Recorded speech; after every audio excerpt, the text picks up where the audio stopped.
Monday, July 28th, 2025, week in review. I'm here obviously in Albany. It's the week of the games. The games they're going to start on Friday, Saturday, Sunday.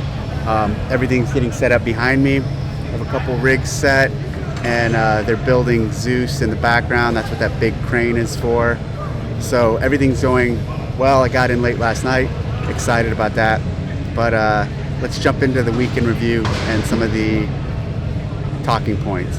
So Zach Long wrote an article for CrossFit on the CrossFit site. Scientific integrity under fire, a point-by-point refutation of misleading CrossFit research. I'm going to link to it. It's on the CrossFit page. It's on CrossFit if you go to media.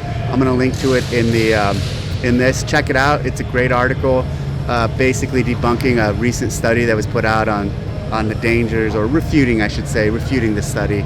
And so take a look at it. Really good. Zach Long did a great job on it. We talked several months ago. He mentioned the article and he mentioned how flawed, or the study, and how flawed it was.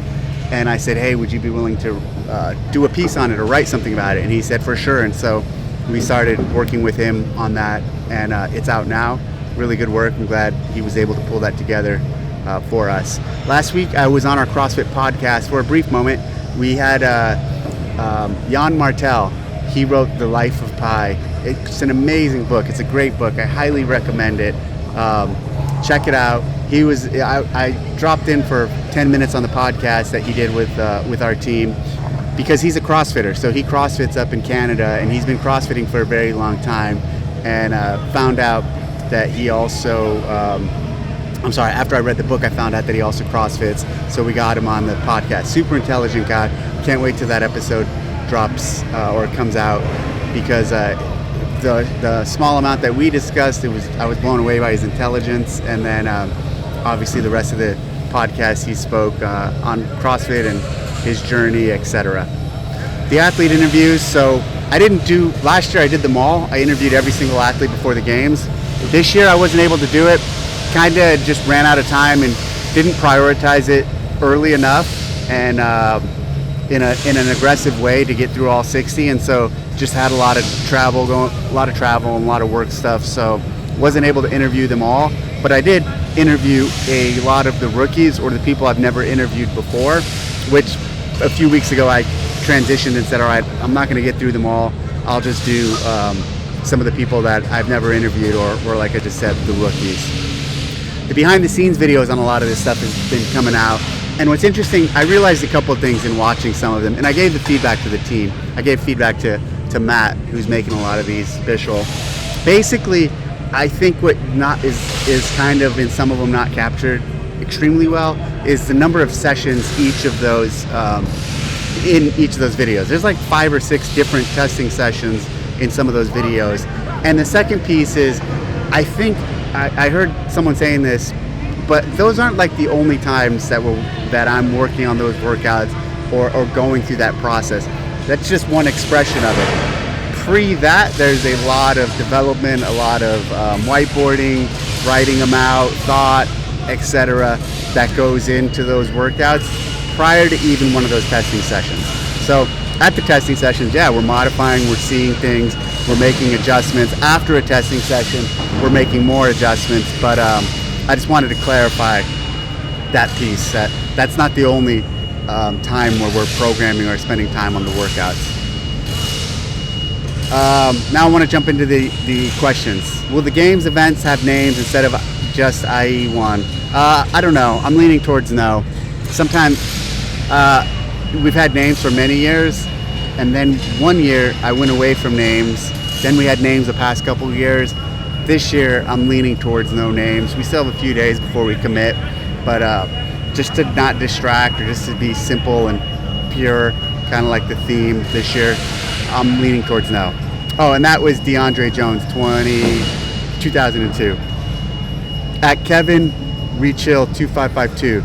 Hi Dave, just want to shout out Tony from your customer support team. She's a great communicator and has such a positive attitude. Looking forward to seeing you both in Albany. Tony for MVP. That's great feedback. I'll make sure she hears it. Tony's great. The whole customer service team is really good. So thanks to all of them.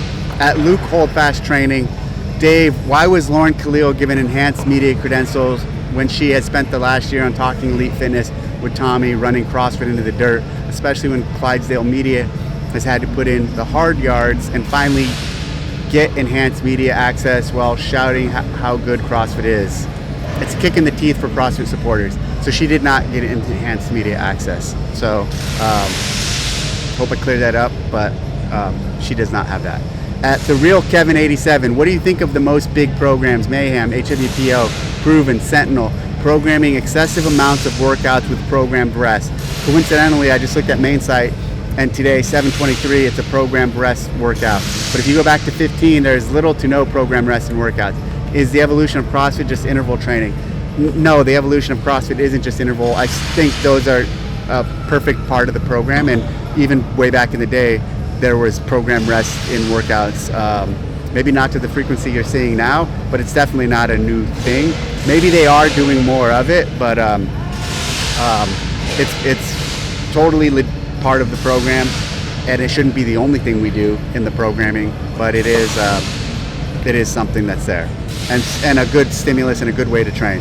I know, you look at Khalifa, like he kind of built his whole program off of EMOMs and his own identity, his own recent identity off of EMOMs and every minute on the minute type stuff, and which is kind of the same as having a programmed rest.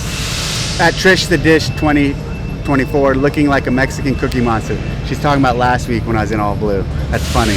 At Extra Sloppy, the pushback regarding the vote is that it was done without formally informing Taylor of it taking place, essentially a secret. I mean, he found out right away. There was no secret there.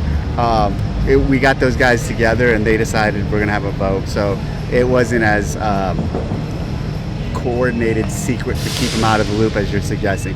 And it was brought up on the pretense that him using peptides somehow discredits him as a member of the CAC. No. So we had the call about the peptide use, and then on that, people brought up the other issues with him, which we talked about last week, and then we decided let's have a vote on this topic. So it was a combination of everything. If it doesn't in any way, and they are completely unrelated, not only was he completely transparent and honest about using peptides after the open, blah blah blah. More dishonesty and a lack of transparency on behalf of CrossFit. Don't worry, we're used to it. The way this has gone down with Taylor has been pretty fucking transparent. Almost every aspect of it to this point I've talked about and been clear on, and I've been clear on the communication with him and clear on the communication in the back. So I disagree with you. At Travis Jones 2022, sneaky with all the back squat talk, Dave. Yeah, that was from last week before we announced the back squat, which I'm really excited about, and I'm pleased to see how excited people are about it. At Amanda Charniga, Dave, just completed and passed my L2 from this past weekend. It was such a wonderful and eye-opening experience, and the staff deserves major kudos. Only suggestion would be to make the L1 expire after 3 years. I wish I would have had this course sooner, but the expiration of my level 1 is what lit the fire to do the L2. Keep up the great work with the games and the affiliate red shirts. So the red shirts are great. The training staff, seminar staff wear red shirts. The level 2 is an amazing course. If you're a trainer or a coach, or you're interested in learning more about coaching and you have your level 1, highly recommend the level 2. At the level 1, it's a 1 to 10 person ratio most of the time, and it's and there you're taught about the methodology and how to do the movements. At the level 2, now you're teaching and you're getting and it's a 1 to 7 ratio most of the time, and you're teaching and getting feedback on how to coach. So you coach, where level 1 you don't coach. Level 2 you do coach in a small group setting, and our excellent training staff, the red shirts, give you feedback on the floor. So highly recommend it. Thanks for the feedback on it. At the Clooney's Adventures, Dave, if the games programming is mostly indoor classic CrossFit workouts, can the games still claim to find the fittest on earth, or would it just be finding the best CrossFitter on earth? Would love to hear your thoughts. Absolutely. So the test being indoors is not going to take away from the actual test finding the fittest alive. And so when you look at the work we're measuring, the tests we're measuring, the tasks we're testing, etc., all of that is an expression of fitness at the highest level. And these guys, by winning this test, by winning the several to dozen events that they're going to go through. It's a comprehensive and complete measure of testing fitness through a wide variety of domains, through a wide variety of movements, through a wide variety of time. So I have no question, and I don't think many people will have any question, because we're not doing anything outdoors, that the test of fitness this year is not doing anything. We're doing one big event outdoors, is somehow not complete or lacking. At Tracy Briggs 3542, it's frustrating seeing ex-CrossFit athletes put CrossFit down, but they are typically selling the better program they are now using. I've done CrossFit for 10 years and never been injured. I started playing soccer this season and have had several injuries. It's a very demanding, dynamic sport, but I'm fine with managing the injuries and will keep playing. Sport is demanding and challenging. That is why we do it. I'd rather risk injury than sit on the lounge all day and become overweight and then unable to move. It's incredibly frustrating, and it's incredibly self-serving in almost every one of those instances. Back to that first statement. It's frustrating seeing ex-CrossFit athletes put CrossFit down, but they are typically selling the better programming they are using now. The better programming being what they're selling you and what their expression of it is. I've done CrossFit for 20 years now, and I've never been injured. I pulled my hammy doing 40s.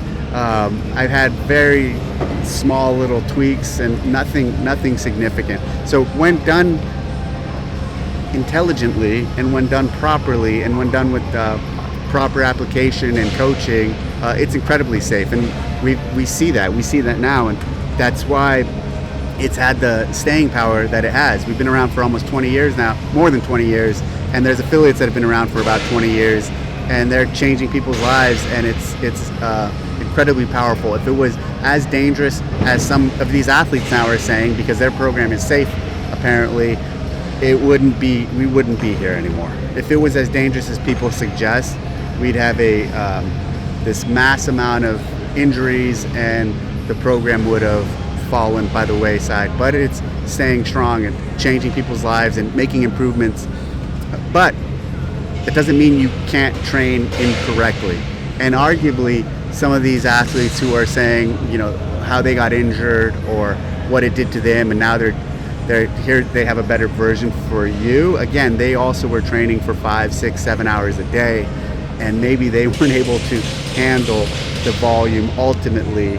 And what they should really talk about is hey, the way I trained for the games is not the way to train for health and longevity in the long run. At least for that person, it wasn't. I also think there's some who train that way for the games and are still fine. And so they've adjusted their training, and they're training less now, and they're seeing the benefits and health from CrossFit. At Dave Jacobson iOS, why did you choose to release that crossover double unders will be in the game so early on?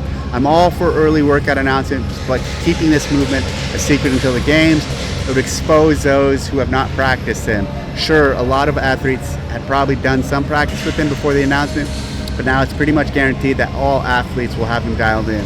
What was the intention? If so, why? I actually don't want to expose them with a movement like that at the games in this workout. I want them to be prepared.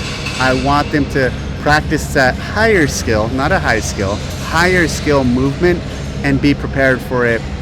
So honestly, we released it to set them up for success.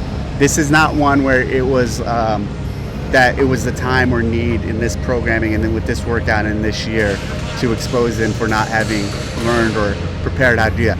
That being said, I still think some athletes are going to have a problem with it. An overwhelming majority won't, but I still think there might be some who do. So finally, here we are, really excited. It's all coming together. The venue looks great.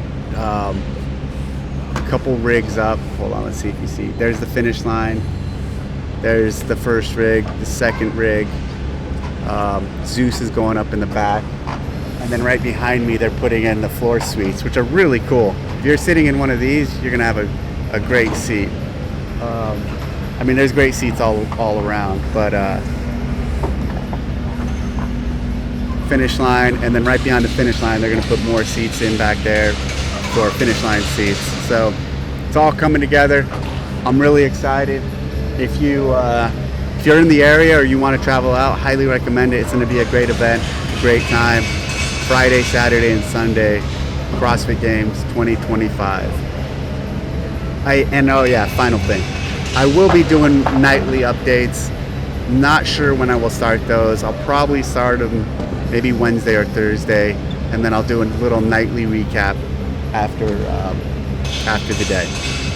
All right, thanks for tuning in. Bye.